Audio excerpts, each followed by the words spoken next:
Como ustedes saben, digamos, de manera ordinaria, conocemos que, o como verdad casi inobjetable, que existe una influencia de los medios de comunicación sobre nuestras maneras de pensar, actuar, ¿no? Y de relacionarnos con nuestros semejantes. Llevado al campo de lo político, eso significa que los medios gobiernan nuestra manera en que sufragamos, ¿no? Nuestra manera en que ejercemos nuestro derecho al voto.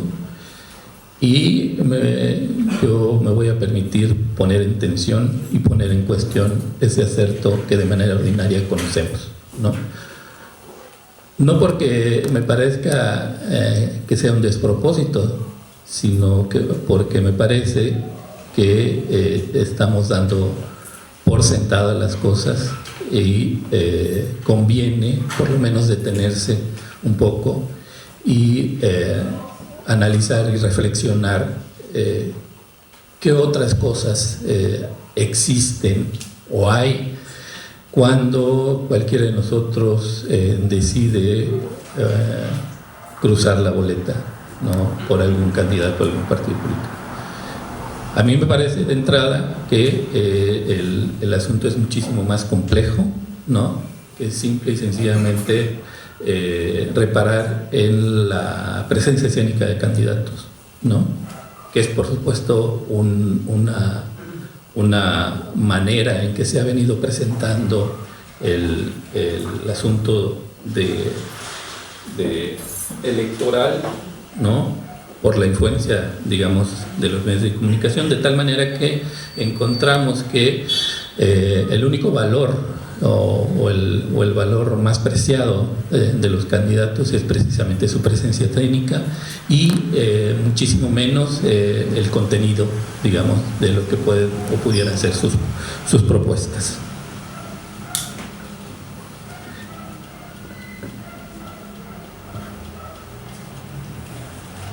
Dicho esto,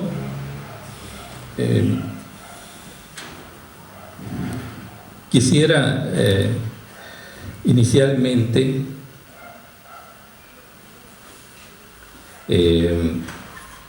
plantear muy a grandes rasgos algunos de los elementos que me parecen importantes que están contenidos en el capítulo que ustedes ya leyeron, ¿no?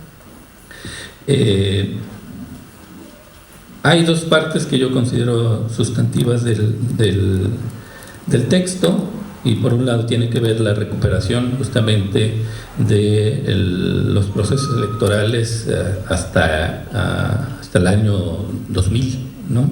Con la alternancia en el poder a través de la candidatura de Vicente Fox. Y analizo ahí los distintos registros que se tienen sobre lo electoral en un contexto bastante amplio, desde haciendo alusión desde el fraude electoral del 88 hasta los magnicidios en el 94, siguiendo toda esta línea argumental basado sobre todo en los datos que la propia institución electoral brindó, ¿no? Para conocer y reconocer los triunfos y las derrotas de los actores políticos que actúan en el espectro electoral de nuestro país. Paralelamente vengo también haciendo una suerte de registro en diferentes escalas, ¿no? Entre lo nacional y lo local, ¿no? Y voy tratando de situar en contexto los resultados electorales con las dinámicas sociopolíticas, ¿no? Tanto a nivel nacional como a nivel local, ¿no? Eso es por un lado, ¿no? Y por el otro está el asunto de recuperar, aunque sea de manera muy breve, ¿no? Un poco la historia de los medios de comunicación y particularmente situarme, ¿no? en ese tema en el contexto veracruzano, ¿no? Si bien es una primera, digamos, acometida al tema de los medios de comunicación, por cierto que tenemos realmente pocos estudios sistemáticos, ¿no? Que analicen, ¿no? El conjunto de medios de comunicación, particularmente aquellos de características masivas, ¿no? Ahí, francamente, teníamos un déficit de estudios que aborden, digamos, ¿no? los orígenes de los distintos medios de comunicación en Veracruz. Los esfuerzos de la doctora del Palacio en ese sentido restañan un poco ese déficit. Y sin embargo, tenemos en el ejercicio periodístico medios muy vitales para el caso de Veracruz, ¿no? Entonces hago una suerte de recuento muy breve, ¿no? de los medios de comunicación en Veracruz y sobre todo recupero el tema de los monitoreos a los medios de comunicación para relacionar, ¿no? el asunto del uso de los medios de comunicación, la participación de los medios de comunicación en los contextos electorales, ¿no? y de ahí tratar de matizar esas ideas que mencioné al principio de una relación casi unidireccional, casi automática entre la influencia de los medios y resultados electorales, ¿no? Bueno, pero antes de explorar estas cosas, y voy a ampliar algunas, ¿no? Quisiera tomar algunos minutos para socializar con ustedes la perspectiva que trato de que, conforme a los datos que yo tengo, dé luz precisamente a lo que quiero sostener, ¿no? En ese sentido, me parece que para encontrar un poco esa relación que existe entre los medios de comunicación o el campo de los medios de comunicación con el campo de lo político, me parece que una categoría de análisis como la idea de espacio público es una categoría de análisis adecuada, ¿no? para la reflexión sobre estos temas, ¿no? Y quisiera extenderme un poquito respecto a ello, ¿no? sin ser demasiado conceptual en esta digresión. Pero me parece importante, digamos, para situarnos, ¿no? en este tema. Como ustedes saben, el concepto de esfera o espacio de lo público puede interpretarse de algunas formas, si bien existen autores, ¿no? que deben ser reconocidos como pioneros, digamos, en el uso del concepto de espacio público, como lo es el sociólogo alemán Jürgen Habermas, ¿no? Y sin embargo, partiendo de quizás una visión un tanto literal del término de esfera o espacio público, podríamos llegar a ciertos acuerdos, vamos a decir así, en que el espacio público se traduce como aquel espacio material en el que los ciudadanos tienen o pueden tener la posibilidad justamente de disfrutar de esos espacios. ¿A qué me refiero con eso? A los espacios públicos en los cuales usamos de manera ordinaria, como son parques, avenidas, en fin, ¿no? Toda esa infraestructura, digamos, de carácter urbano, ¿no? Que sirve para estos propósitos, ¿no? Es decir, en la que los ciudadanos participamos y tenemos posibilidades de su uso en diferentes tipos, ¿no? Recreativos, en fin, ¿no? Entonces eso podría ser como la vertiente material del concepto de espacio público. Y sin embargo, si nosotros nos fijamos, ¿no? Sobre todo en los desarrollos más actuales, en el uso cada vez más intensivo de la tecnología, podríamos entender que también tenemos un espacio virtual, ¿no? O que la idea de espacio público puede también asimilarse a esos espacios virtuales posibilitados por la tecnología, como el celular, ¿no? Entre otros, la computadora, internet, en fin, ¿no? Entonces, pero eso es sobre todo una acometida un tanto descriptiva del concepto de espacio público, y sin embargo la interpretación, digamos, habermasiana de este concepto trata de recuperarlo, de cómo finalmente se han venido creando, generando espacios, ¿no? De discusión pública de problemas colectivos, ¿no? Ese sería, digamos, de entrada una suerte de definición desde un punto de vista habermasiano del concepto de esfera pública. Sin embargo, también el concepto de esfera pública alude, por contraposición, a algo que está situado en un campo equidistante, ¿no? a la propia esfera pública. ¿A qué me refiero con esto? A un campo de la esfera privada, ¿no? frente a la esfera pública. Son dos campos distintos donde podemos distinguir el campo de la esfera privada. Si bien existen agentes económicos, ¿no? Que deciden dedicarse, digamos, ¿no? a invertir sus recursos y a participar en el mercado, ¿no?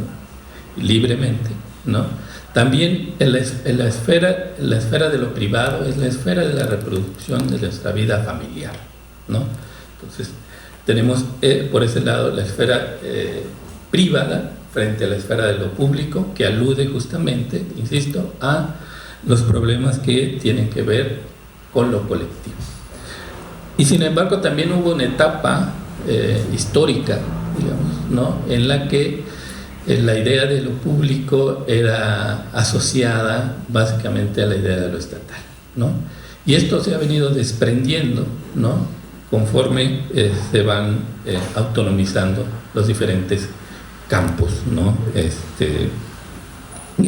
Como lo estatal por un lado y justamente lo económico, lo político por el otro lado, incluso lo mediático también, ¿no?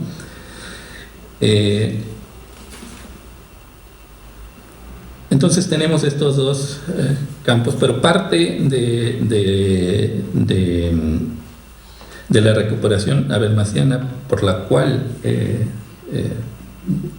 debemos congratularnos, vamos a decir así, es que entre esos dos espacios Habermas detectó un espacio intermedio en el que agrupaciones de distinto tipo, asociaciones civiles, grupos de presión, ¿no? En fin, lo que hoy llamaríamos la sociedad civil, ¿no?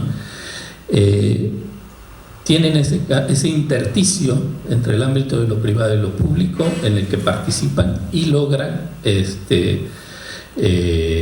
poner en la agenda de lo público político los temas que la ciudadanía, en su calidad de ciudadanos, justamente el reconocimiento de un espacio autónomo, ¿no?, en que las expresiones de lo social pueden tener lugar justamente en eso que trata de englobarse como el espacio de lo público político, ¿no?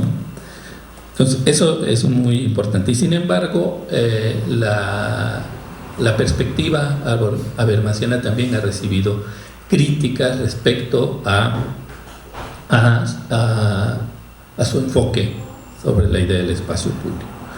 Uno de ellos es que al recuperar históricamente el concepto de espacio público, Habermas recupera desde una perspectiva elitista el concepto de espacio público, porque en el espacio público, desde esa perspectiva, quienes participan son un cierto tipo de ciudadanos con un determinado capital cultural, ¿no?, que le hace justamente ser competente en la comunicación, ¿no?, para poder dialogar con sus pares. Además de esto, la crítica feminista ha sido muy directa respecto a este enfoque inicial habermasiano, ¿no?, de que parte de ese elitismo estaba concentrado en varones, ¿no? O sea, prácticamente eran hombres los que podían penetrar ese escenario. De tal manera que esta visión también deja por fuera, como lo han hecho los historiadores políticos, ¿no?, particularmente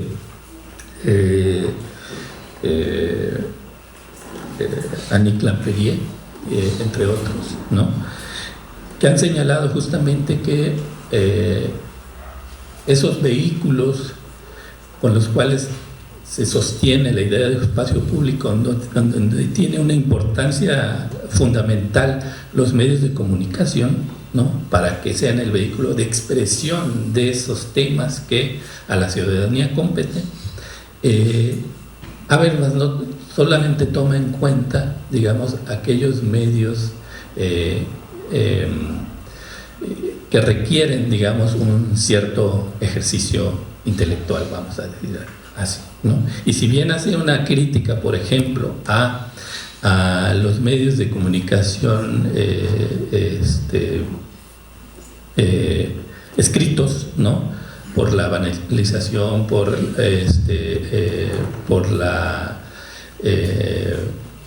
los imponderables que significa el consumo masivo, ¿no?, y aligerar, digamos, las publicaciones justamente para llegar a un público amplio. Lo cierto es que esa perspectiva deja de lado lo que podría ser, o que podría ser denominado como una suerte de comunicación, digamos, plebeya. Es la comunicación que de manera ordinaria distintos sectores de la población o de los sectores de menores ingresos de la población pueden tener en la comunicación ordinaria.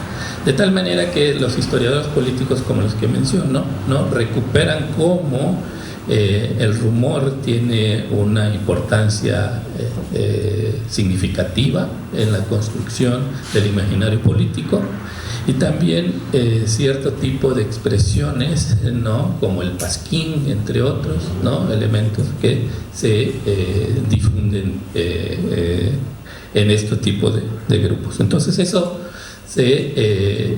son parte de las críticas a esta perspectiva. Otros desarrollos, ¿no?, posteriores han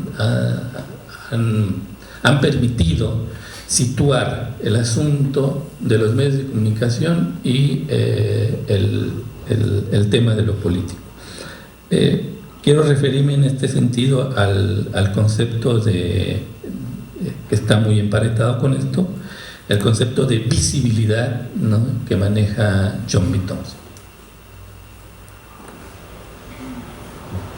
Justamente a partir del desarrollo de los actuales medios de comunicación, Thompson en su libro Los Media y la Modernidad nos señala que uno de los elementos principales para entender, ¿no? Desde una teoría social crítica, es reconocer que particularmente los medios lo que hacen es visibilizar algunos de los temas y actores en el escenario político, ¿no? De tal manera que este término de la visibilidad reformula ese binomio inicial entre lo público y lo privado, ¿no? Y entonces lo que nos dice Thompson es que el ámbito entonces de lo privado, siguiendo esta lógica de la visibilidad, ¿no? El ámbito de lo privado es aquello que permanece oculto, ¿no? Es aquello que está tras bambalinas, es aquello que está en el universo de la vida privada, de la vida familiar, ¿no?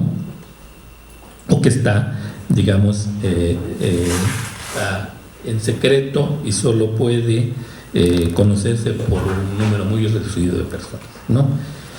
Y por el otro lado, entonces, lo público adquiere el carácter de aquello que está visible, aquello que está bajo el escrutinio, ¿no? De un número potencialmente amplio de integrantes de la sociedad, ¿no? Entonces eso me parece muy importante retenerlo, porque me parece que ahí podemos dimensionar y incorporar en el análisis justamente los nuevos medios de comunicación y la manera en que logran visibilizar a algunos de los temas que a la sociedad competen, ¿no?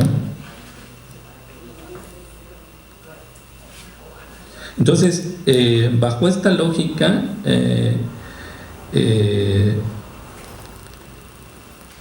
los medios de comunicación redimensionan la idea de los temas que están sujetos a debate público, ¿no? Reconfiguran nuestra forma de relacionarnos con nosotros, ¿no? Porque podemos relacionarnos con alguien que no está presente en este momento, a partir de las comunicación electrónica, ¿no? Y el asunto de los medios de comunicación, de acuerdo con esta visión de la visibilidad, es que se convierten en una suerte de administradores de la visibilidad, ¿no?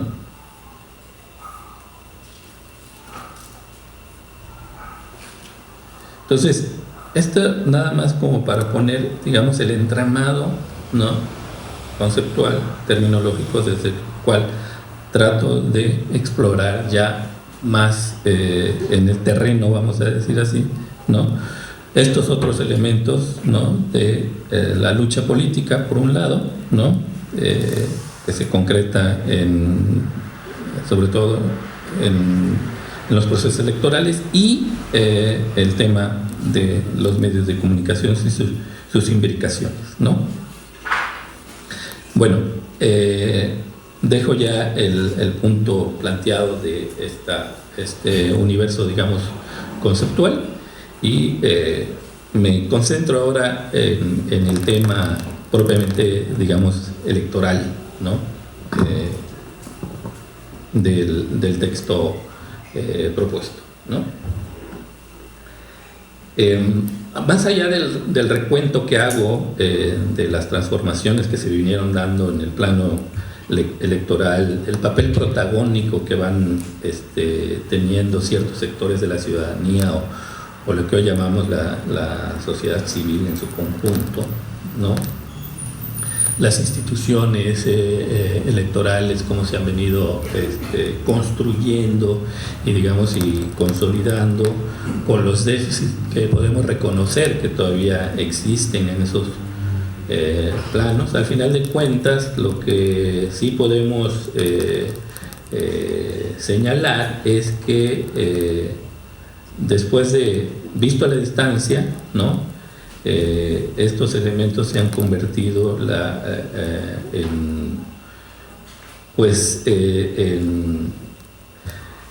pues en una forma, digamos, civilizada de transmisión pacífica del poder, ¿no?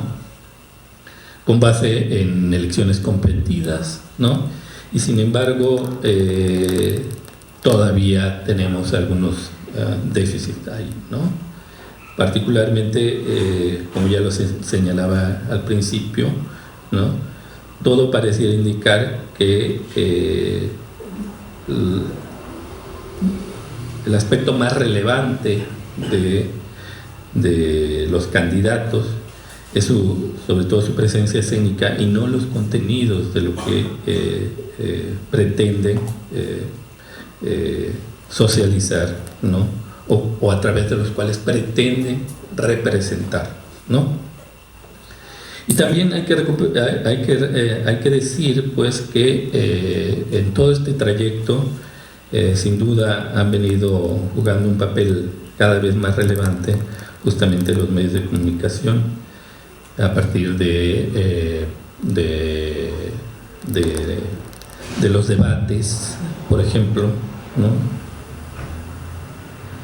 A partir también de la guerra sucia, ¿no? Como mecanismo para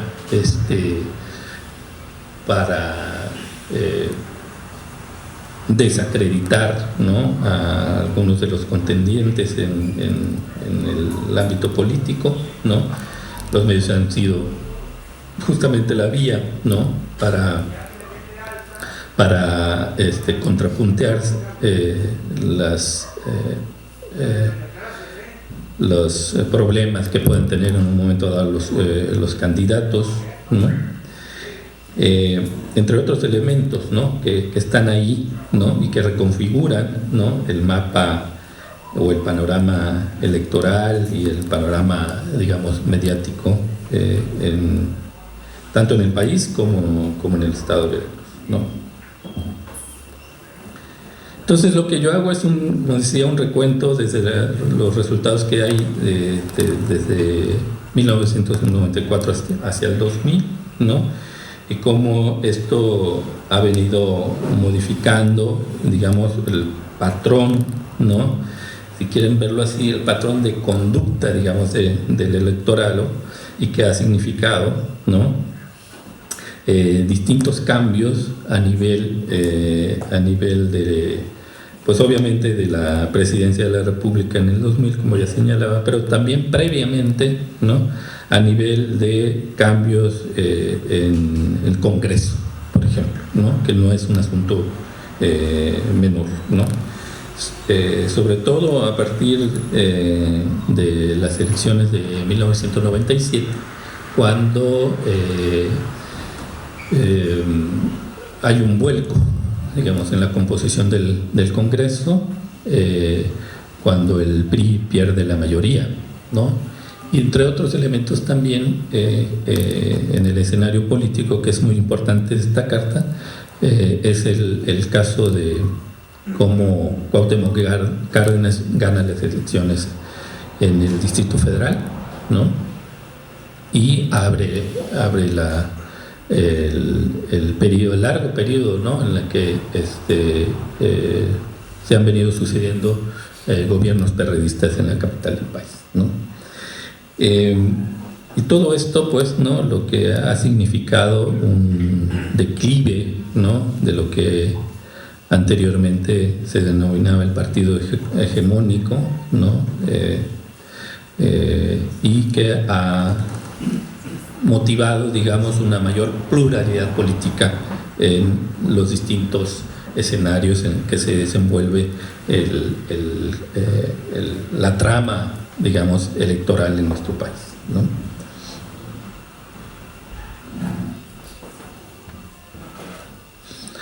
Para tratar de correlacionar, digamos, el asunto propiamente electoral y político,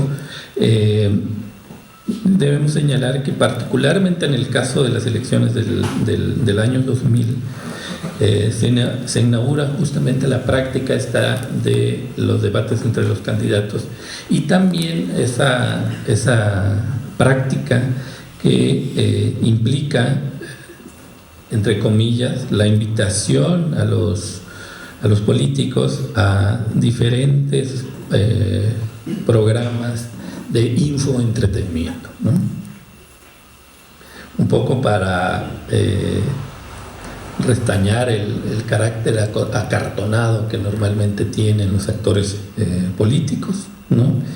Y tratar de suavizar, digamos, ¿no? La presencia de estos personajes a un público masivo, y que se presupone con limitaciones, digamos, para comprender todo el entramado que implica, ¿no? el tema de la representación política, ¿no?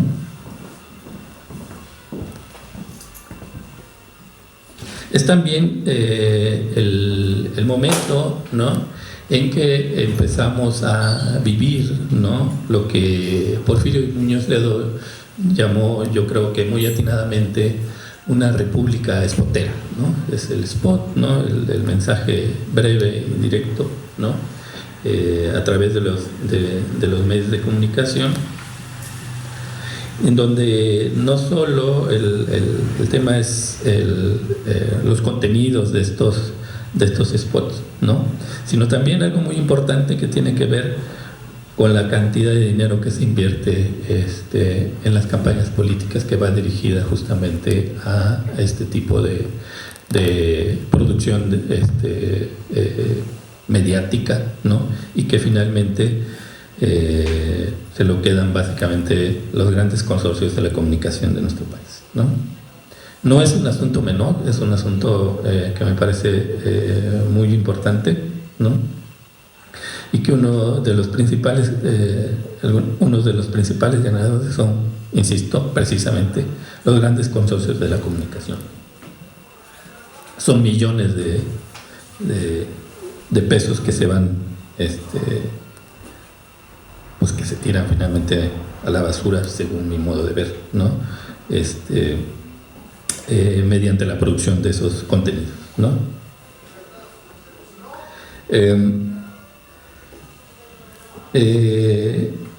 Es poco realmente lo que nos dejó finalmente la alternancia. Yo creo que uno de los elementos que son rescatables, ¿no? Sobre todo del gobierno de Vicente Fox, es sobre todo la ley de transparencia y los esfuerzos que se hicieron a través del Grupo Oaxaca, que curiosamente vuelve a poner en el tema, ¿no? Justamente la acción de los medios, porque justamente fue una iniciativa tomada entre muchos personajes, pero tenían un papel importante, sobre todo los medios de comunicación escritos, ¿no? Entonces es una reforma que sin duda fue muy importante, ¿no? Y que además impacta el ejercicio periodístico, aunque no solo, ¿no? Es la reforma constitucional del artículo 6 va a impactar también el quehacer académico, pero particularmente en el tema que nos convoca ahora, ¿no? Es particularmente relevante para el ejercicio periodístico. Sin esas reformas, ¿no? Yo creo que muchos casos que conocemos, ¿no? de ostensibles muestras de corrupción en el gobierno, creo que difícilmente hubiesen salido a la luz sin un marco normativo como el del artículo 6, que permite justamente obtener información de carácter público, ¿no? y pueda incluso darse a conocer. Entonces, digamos, es poco lo que yo rescataría de la alternancia, y sin embargo esto me parece francamente muy, muy importante. El gobierno de Calderón